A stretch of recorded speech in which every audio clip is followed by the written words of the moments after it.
to our show titled X's and O's, where we highlight the player and the moments that make sports spectacular. I'm your host, Sayman, and today we have a very, very, very special guest, Coach Crush of the Taft Senators. I'll allow you to introduce what you got going on, sir. Hey, what's up? It's Crush. You just call me Crush. It's Coach Crush, but happy to be here. I don't do many of these, Appreciate you. I'm happy to be here. Yeah. Okay, so would you elaborate for the people what specifically you do for Taft?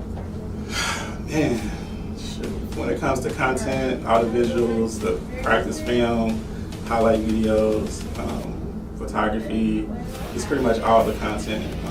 I take care of all that for the boys. Do my part to make sure they're getting the right exposure. I really just turn up the whole page, the whole program visually. And yeah, that's basically what I do. Okay, right on. So we know in today's day and age, everything's visual. So we know that what you bring to the table is absolutely a necessity, right? So can you explain a little bit where the passion comes from for you? Specifically, when it comes to the team, to our boys, they give me all the motivation to just go crazy when it comes to the visuals, because I just want to do my part to make sure they get the right exposure. Like I said before, really turn the program up on social media, all the digital platforms. I don't know, it's just one of those things where they're out here grinding, so I got to grind for them. I got to let people know and let people see what goes on behind the scenes, during the games, practices, just really just give them a look. I just want to do my part to make sure, I'm turning up as far as the visuals. And I feel like that's essential because a content creator and then what you provide is essentially like what players need really to get to the next level. Because in today's day and age, everything is visual, like I said, you know what I mean? So everything you bring to the table, the aspect you got is similar to a head coach, that type of vibe. Like how a coach would be passionate about it, like listening to you describe your passion, there's similarities in that. I know I met you through the school, and we had a few conversations. I'm on Mount Healthy sideline trying to elevate with them. You with the young boys, Taft Senators, so we're gonna step aside and talk that playoff, that state run y'all just went on. Just to go into that, can you explain for the people what it was for you to experience the young boys and the team in general, going as deep as y'all made it, knowing that Taft is really one of the most slept-on programs in the city? It's slept on because of some of the media. They put up these polls and these rankings, and honestly, man, they don't have no credibility. They don't come around. They're not at the practices. They're not even at the games for the most part.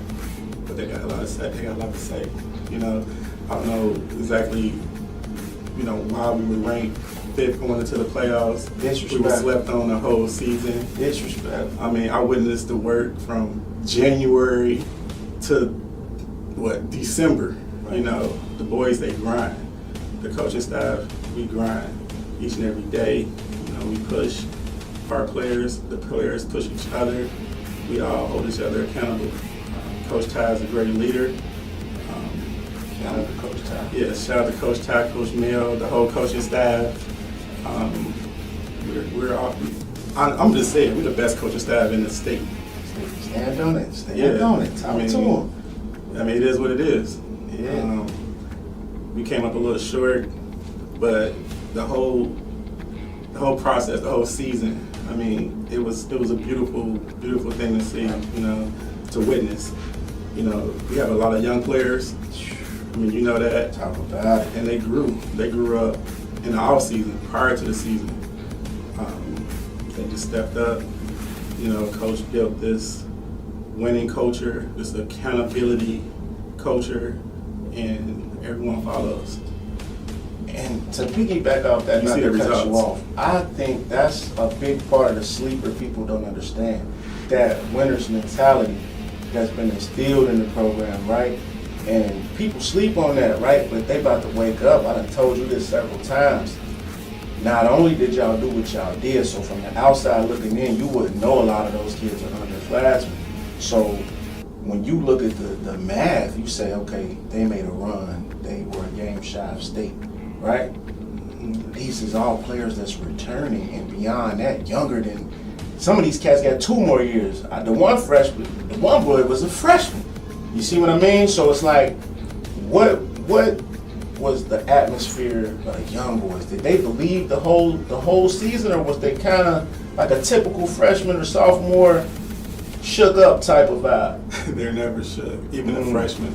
I mean, the young bull, Rennie, number 0, 18 tutties. Freshman. Freshman. You know. Hold on. That's a freshman with 18 touchdowns. I don't care who you play, where you play. That's unheard of. So everybody was confident. We got the sophomore, Eddie Holloway.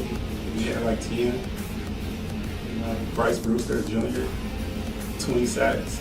I mean, come on, man. I got Sucky. Don't let me get started with Sucky. I seen him in person.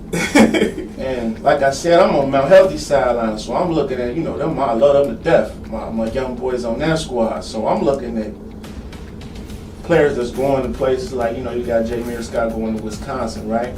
So I'm watching a matchup on the outside, right? That's when I asked you. Remember, I was a Wisconsin kid. Big man. Yeah. Man, I pointed out to my peoples while I'm shooting during the game. I say, look at his legs. This is how you know when somebody D1, especially when they play on the line. You could tell by his physique he going somewhere. I believe he was going to Purdue initially, right? Yeah. So Wisconsin stole it. I mean, Turned him. I'm sorry, wrong terminology. Dre made the best decision for him and his family going forward in his football career. And he chose to spend his next 3, maybe 4 years at Wisconsin. I know he's going to go up there and do his thing. Keep watching him. Keep watching him. It was all dogs, man. I was watching the matchup on the edge with Scott at receiver, the DB, and they was trash talking back and forth the whole game. One point I was getting at, Scott do this. Now, he was a senior. He do this with majority of these DBs he faced, and it worked, right? So remember, I was telling you. Remember, I asked you, who was Brooklyn? It didn't work. Like, the boy was barking back at him. You know what I mean? So that's when I'm like, hold on, you don't see this often. You know what I mean? It wasn't no fear in them, man. So whatever y'all doing over there, it's beyond special. This is like this, man. Everybody can believe. Everybody can believe. Every team in the state, every team in the city, in the country, every high school team in America can believe. A lot of people have fake energy. We don't rock with fake energy. It's real. It's y'all family. It's family. It's a brotherhood, and we play for each other. We're not necessarily trying to move or prove the haters wrong. We just, like Coach says, we just do what we do. And I'm gonna do what I do. Coach is gonna, other coaches gonna do what they do. The players gonna do what they do. We gonna get on the bus. We gonna come out that gym, out that locker room. We gonna put belt to the, get back on the bus. Doing it with class. Wake up and go to film. Doing it with class. Go on to the next week. They confident, but it ain't too much arrogance. It's a lot of swagger. It's young boys. Everybody seem like they doing their own job, like you describing. I want to still touch on that state run. So tell me about that final game. Snow coming down. It was beautiful. Picturesque. The running back. What you feel about him? What's his name? Number 22? 22. What was Grayson? No disrespect. When it's Grady something Grady. Yeah, no disrespect, but great running back. I mean, we gave him a great test. He gave us a test. We just fell short. No excuses, but we definitely gonna be back. We wanted to win it all, but we were one game away. But next year, really starting next month, in the weight room. Y'all seen our players. Other people seen our players. They know what it is. We hit the weight room next month. And not in June, like other schools. June. I was just about to say that. The most start in June. So the fact that they hungry to get back in right. is wild. And it ain't even like